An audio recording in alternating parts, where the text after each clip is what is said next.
This is a press statement of the high-level mediation for South Sudan Tumaini initiative, which is issued today following the adjournment of the Tumaini initiative at the request of the government of South Sudan. This statement will be comprehensive to take you through the journey of the Tumaini initiative until where we are today.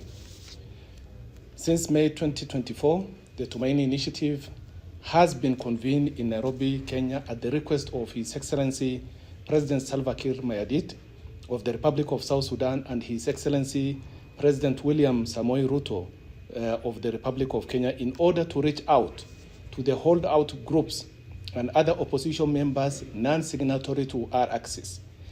This is with the objective of achieving an inclusive and sustainable peace and a democratic transformation in South Sudan.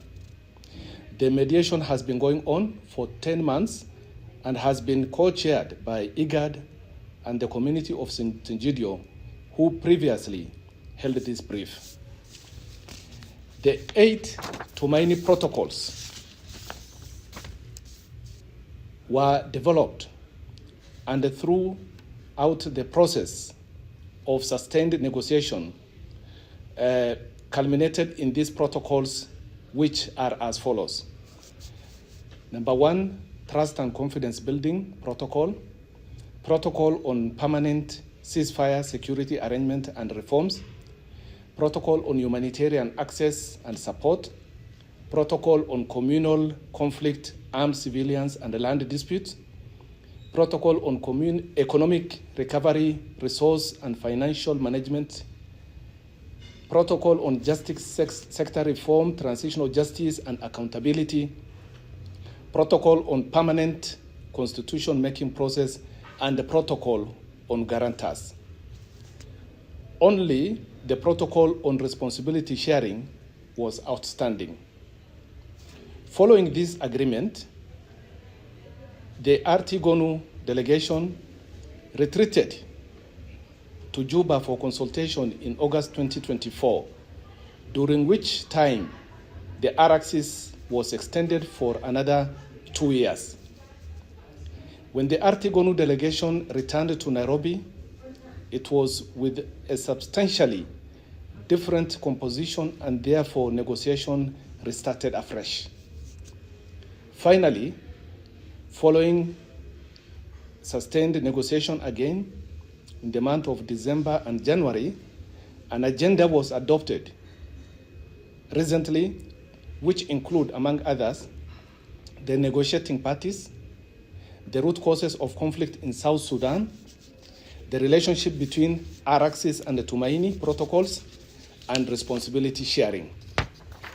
The root causes, as one of the key agenda items, was extensively deliberated throughout by a joint technical committee, which summarized the root causes of conflict in South Sudan as follows. Number 1, political governance and leadership crisis. Number 2, power struggle. Number 3, structural and institutional weaknesses. Number 4, economic crisis and resource mismanagement. Number 5, insecurity and militarization of society. Number 6, lack of social cohesion and historical factors. And finally, external and geopolitical influences. Given the acute human insecurity and humanitarian crisis in South Sudan, the mediation believes that action must be taken for there to be effective mechanism for implementation.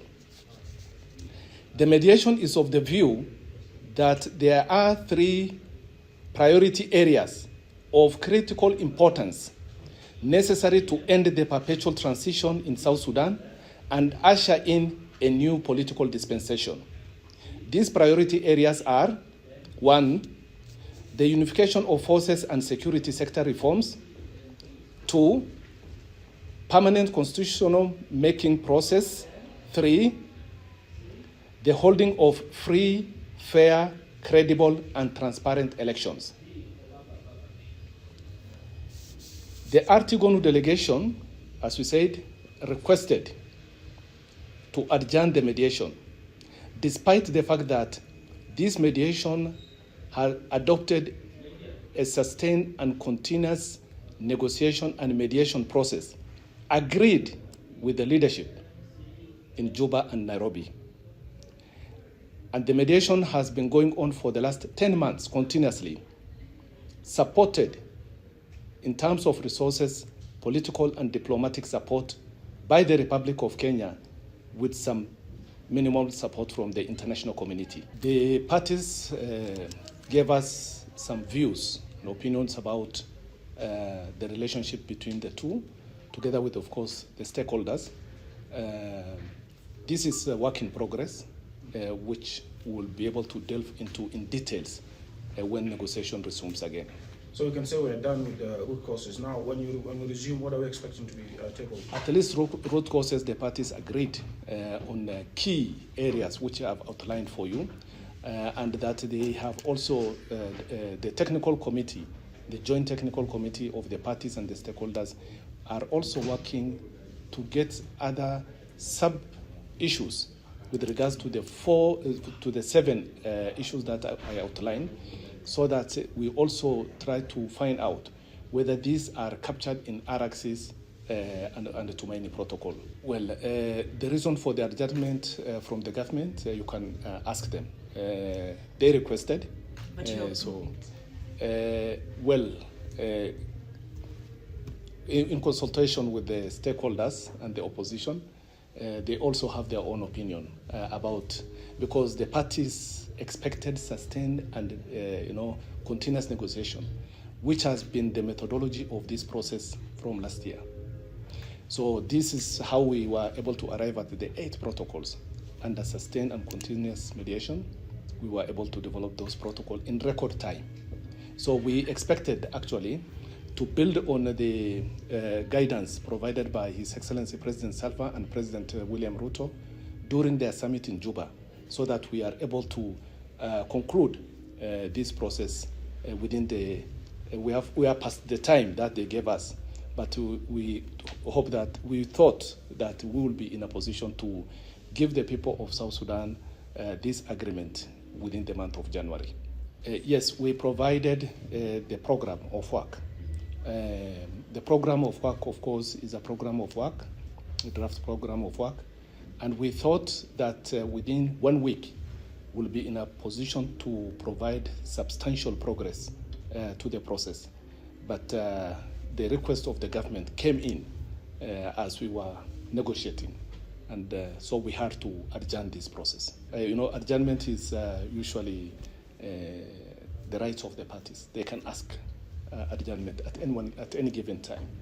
So it could be for various reasons. Therefore, we don't see it as a problem as such, but the onus is now on the government to say when they will like to resume. The parties, the opposition and the stakeholders, actually they are ready even to continue, even today, even tomorrow. It's only that when the government put this request, they have to abide by at the guidance of the mediation. Thank you.